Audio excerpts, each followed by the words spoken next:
اعوذ باللہ من الشیطان الرجیم، بسم اللہ الرحمن الرحیم۔ اللہ کے نام سے شروع جو بڑا مہربان نہایت رحم کرنے والا ہے۔ مون وظائف چینل کی جانب سے تمام ویورز کو السلام علیکم۔ میں اپنا چینل مون وظائف کی جانب سے آپ کی خدمت میں ایک نیا وظیفہ لے کر حاضر ہوئی ہوں۔ سب سے پہلے ہمارا چینل مون وظائف کو سبسکرائب کر لیں اور بیل آئیکن کا بٹن بھی پریس کر لیں تاکہ ہر نئی آنے والی ویڈیو سب سے پہلے آپ تک پہنچ جائے۔ ناظرین، آج میں آپ کے لیے ایک بہت ہی خاص وظیفہ لے کر حاضر ہوئی ہوں، جس سے آپ کے رزق کی تنگی آپ سے دور ہو جائے گی۔ جو لوگ روزی کے معاملے میں معاشی تنگی کے بارے میں بہت زیادہ ہی پریشان ہیں، ان لوگوں کے لیے یہ آج کا بہت ہی مجرب وظیفہ ہے۔ رمضان المبارک کا نام رمضان کیوں رکھا گیا ہے؟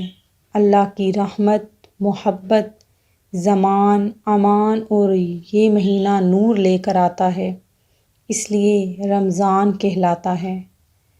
خیال رہے کہ رمضان یہ 5 ہی نعمتیں لاتا ہے اور 5 ہی عبادتیں: روزہ، تراویح، اعتکاف، شب قدر میں عبادات اور تلاوت قرآن پاک۔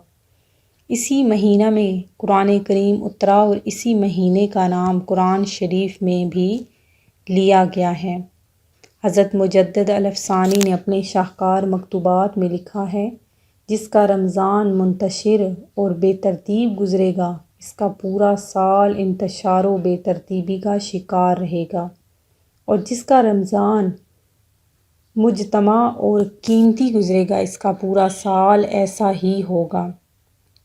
احادیث مبارکہ کی روایات سے بھی پتہ چلتا ہے، رمضان المبارک کے معمولات پورے سال پر اثر انداز رہتے ہیں۔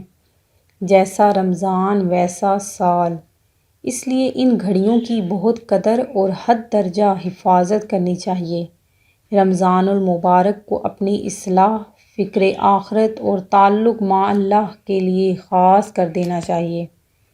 اللہ تعالی ہم سب کو اس مبارک مہینے میں خوش بخت سعادت مندوں کی فہرست میں شامل کر دے اور بدعمالیوں کی نحوست و شقاوت کو ہمارے نامہ اعمال سے دھو دے، آمین۔ ہر شخص پر لازم ہے کہ وہ ہر روز صدقہ کرے۔ عرض کی گئی، اے اللہ کے رسول صلی اللہ علیہ وآلہ وسلم، ہر روز صدقہ کرنے کے لیے ہمارے پاس مال کہاں ہے؟ آپ صلی اللہ علیہ وآلہ وسلم نے فرمایا، صدقہ کرنے کی کئی صورتیں ہیں۔ سبحان اللہ، الحمدللہ، اللہ اکبر اور لا الہ الا اللہ پڑھنا بھی صدقہ ہے۔ رسول کریم صلی اللہ علیہ وآلہ وسلم نے ارشاد فرمایا، میرے پاس جبرائیل علیہ السلام آئے اور کہنے لگے، جس شخص نے رمضان کا مہینہ پایا ہو پھر بھی وہ اپنی مغفرت نہ کرا سکے تو اللہ اسے اپنی رحمت سے دور کر دے۔ میں نے کہا، آمین۔ ناظرین، آنکھ کا روزہ اس طرح رکھنا چاہیے کہ آنکھ جب بھی اٹھے تو صرف اور صرف جائز امور ہی کی طرف اٹھے۔ آنکھ سے مسجد دیکھے، قرآن کریم دیکھے، مزارات اولیاء کرام کی زیارت کیجیے، علماء کرام، مشائخ اعظام اور اللہ تبارک و تعالیٰ کے نیک بندوں کا دیدار کیجیے۔ اللہ عز و جل دکھائے تو کعبہ معظمہ کے انوار دیکھیے، مکہ مکرمہ کی مہکی مہکی گلیاں اور وہاں کی وادی و کوثار دیکھیے۔ پیارے روزے داروں، آنکھ کا روزہ رکھیے اور ضرور رکھیے، بلکہ آنکھ کا روزہ تو ڈبل 12 گھنٹے 300 دن اور 12 مہینے ہونا چاہیے۔ اللہ عز و جل کی عطا کردہ آنکھوں سے ہرگز ہرگز فلمیں نہ دیکھیے، ڈرامے نہ دیکھیے، نامحرم عورتوں کو نہ دیکھیے، اور بہتر یہ ہے کہ بلا ضرورت کسی بھی غیر ضروری چیز کی طرف نہ دیکھیے۔ آج کا جو میرا وظیفہ ہے وہ کچھ یوں ہے کہ آپ لوگوں جو بھی رزق کی وجہ سے پریشان ہیں، رزق میں برکت چاہتے ہیں، ان کے گھر رزق تو آتا ہے لیکن اس رزق میں برکت تو نہیں آتی۔ ان لوگوں کے لیے آج کا میرا وظیفہ بہت ہی زیادہ مجرب اور بعمل ہے۔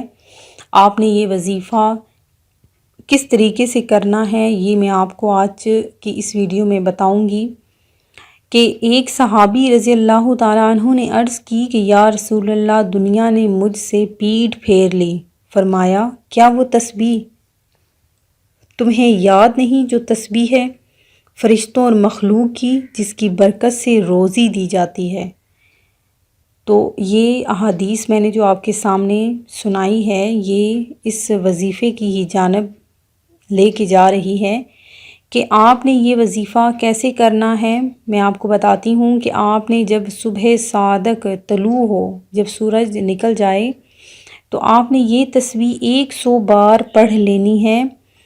تو انشاءاللہ عز و جل اس کی اتنی زیادہ برکتیں ہیں، اتنی زیادہ فضیلتیں ہیں کہ آپ یہ بس وظیفہ کریں گے تو انشاءاللہ عز و جل آپ کی تمام پریشانیاں دور ہو جائیں گی۔ رزق کے حوالے سے جو آپ کو پریشانی ہے وہ دور ہو جائے گی۔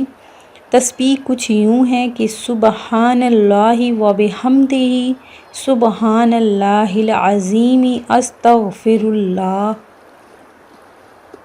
تو وہ جو شخص آپ کے پاس آیا تھا، وہ شخص یہ تسبیح آپ صلی اللہ علیہ وسلم سے سن کر جب واپس چلا گیا، تو وہ شخص چلا گیا، کچھ مدت ٹھہر کر دوبارہ حاضر ہوا اور عرض کی، یا رسول اللہ صلی اللہ علیہ وآلہ وسلم، دنیا میرے پاس اس کثرت سے آئی کہ میں حیران ہوا کہ کہاں اٹھاؤں اور کہاں رکھوں۔